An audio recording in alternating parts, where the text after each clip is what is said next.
Hi everyone, कैसे हो आप सभी लोग। तो आप सभी लोगों का स्वागत है हमारे यूट्यूब चैनल नीरज अंबानी सरगुआ पर। तो आप सभी लोगों को हम बताएंगे कि पढ़े लिखे और एक अनपढ़, इन दोनों का माइंड सेट कैसा होता है। ठीक है। और जो अनपढ़ होता है वह बहुत ऊंचाइयों तक चला जाता है, और पढ़ा लिखा इंसान भी एक ऐसा होता है कि वह उसे बहुत जल्दी सक्सेस नहीं मिलती, बहुत टाइम बाद सक्सेस मिलती है। लेकिन जो अनपढ़ होता है उसका माइंड सेट कैसा होता है, और जो पढ़ा लिखा होता है उसका माइंड सेट कैसा होता है। तो इस कहानी के बारे में हम बताएंगे आप लोगों को। पढ़े लिखे और अनपढ़ के दोनों की कहानी के बारे में बताएंगे। ठीक है। तो इनका माइंड सेट कैसा होता है। तो इनके माइंड सेट में यह होता है, जो पढ़ा लिखा इंसान होता है, पढ़े लिखे इंसान के मुकाबले जो अनपढ़ इंसान होता है उसमें क्या क्वालिटी होती है और पढ़े लिखे में क्या क्वालिटी नहीं होती। देखो, पढ़ा लिखा होता है वह शिक्षित होता है जो व्यक्ति, वह देखता है केवल अपनी शिक्षा एजुकेशन के, मैं इतनी डिग्री कर चुका हूँ, इतना पढ़ चुका हूँ। ठीक है। तो वह सोचता है कि शायद मैं मल्टीप्लाई बिजनेस कर सकता हूँ। ठीक है। और वह किसी काम को ढूंढने में उसका माइंड सेट मल्टीप्लाई हो जाता है, मतलब बदल जाता है। माइंड सेट बदलता रहता है।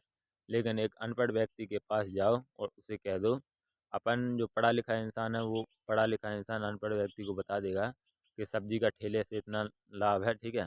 और जो भी ठेला लगाया या कुछ भी छोटा सा व्यापार अगर उसे बता देंगे इतना लाभ है, 5 रुपये का लाभ मिलता है उससे, तो वह उसमें लाभ ढूंढेंगे और उस काम को चालू कर देंगे। ठीक है। और परमानेंट चालू करेंगे, काम को नियंत्रण करते रहेंगे। ठीक। यह होती है माइंड सेट अनपढ़ लोगों की, जिससे उनकी ग्रोथ हो जाती है और वह बहुत जल्दी बढ़ जाते हैं। लेकिन शिक्षित के पास बहुत सारे ऑप्शन होते हैं, क्योंकि वो पढ़ा लिखा होता है, शिक्षित होता है, तो वह उसके दिमाग में सोचने की क्षमता ज़्यादा हो जाती है। ठीक है।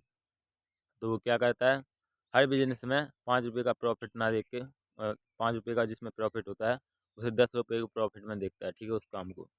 तो वह उसका मन बदलता रहता है कि नहीं, यह कम है, इससे ज़्यादा वाले में ढूंढते हैं, यह कम है, इससे ज़्यादा वाले में ढूंढते हैं। ठीक है।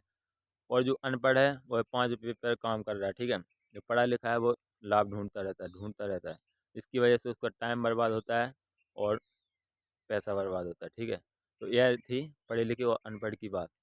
तभी पढ़ा लिखा इंसान अनपढ़ के मुताबिक आगे नहीं बढ़ पाता। ठीक है।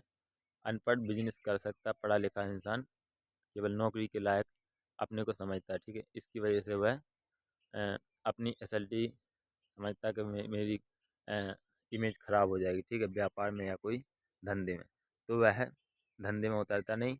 और जो अनपढ़ होता है वह सोचता है मेरी तो कोई इज्जत ही नहीं, तो सोसाइटी में उतरने से अच्छा तो पैसे ही कमा लेंगे। ठीक है। तो यह मोस्ट इम्पोर्टेंट होता है। इनके शिक्षित के पास बहुत सारे ऑप्शन होते हैं, जिससे वह भटकता रहता है। लेकिन जो पढ़ा लिखा होता है वो अनपढ़ होता है, उसके पास एक ही ऑप्शन रहता है, कर लो या मर लो। ठीक है। तो आपके ऊपर है कि आप क्या कहते हैं या माइंड सेट को मल्टीप्लाई करते हैं। ठीक है। माइंड सेट को, अपने माइंड को सेट नहीं करते, आप अपने माइंड को मल्टीप्लाई कर देते हैं बहुत सारे ऑप्शन पे। ठीक है। तो यह थी पढ़े लिखे और अनपढ़ की मोस्ट इम्पोर्टेंट कहानी। हमारे ब्लॉग को सब्सक्राइब कर लो, हमारे चैनल को सब्सक्राइब कर लो, और हमारे ब्लॉग पर इसी तरह से एजुकेटेड मोस्ट इम्पोर्टेंट कहानी मिलती रहेंगी। जय हिंद, जय भारत। आज का ब्लॉग हम इधर ही समाप्त करते हैं।